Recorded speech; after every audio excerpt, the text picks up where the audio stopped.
আসসালামু আলাইকুম। বাংলাদেশের শিক্ষক সমাজ, আশা করি আপনারা সবাই অনেক ভালো আছেন, সুন্দর আছেন এবং সুস্থ আছেন।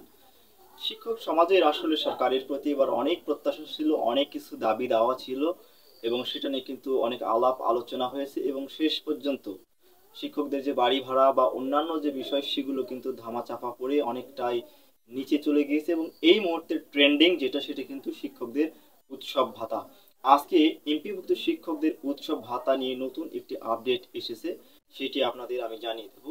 তার আগে রিকোয়েস্ট থাকবে চ্যানেলটি সাবস্ক্রাইব করে আমাদের সঙ্গেই থাকবেন।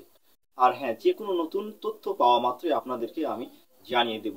এমপিভুক্ত শিক্ষকদের উৎসব ভাতার যে ব্যাপার সেটি কিন্তু মাধ্যমিক এবং উচ্চশিক্ষা অধিদপ্তরের পক্ষ থেকে 50% উৎসব ভাতা দেওয়ার জন্য সুপারিশ করে সেটা কিন্তু অর্থ মন্ত্রণালয়ে পাঠানো হয়েছে এবং অর্থ মন্ত্রণালয়ের একজন সচিব জনাব ফারুক স্যার তিনি কিন্তু আজকে জানিয়েছেন যে শিক্ষকদের অর্থাৎ এমপিওভুক্ত শিক্ষকদের উৎসব ভাতা যে 50% করা হবে সেই প্রস্তাবটি তারা পেয়েছেন এবং তারা সেটিকে পর্যালোচনা করছেন এবং এই উৎসব ভাতাটি দেয়া যায় কিনা এটা নিয়ে অধিক আলোচনার জন্য একটি উইং গঠন করা হয়েছে।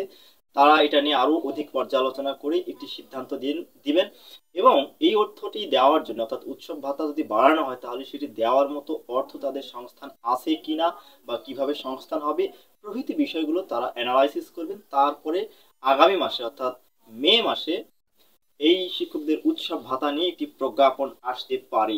আমি আগেই বলেছি বেসরকারি অর্থাৎ এমপিওভুক্ত শিক্ষকদের টাকাটি ব্যাংকে না ঢোকা পর্যন্ত আসলে গ্যারান্টি দিয়ে বলা যায় না, তবে তথ্য রয়েছে অনেকটাই এগিয়ে যাচ্ছে।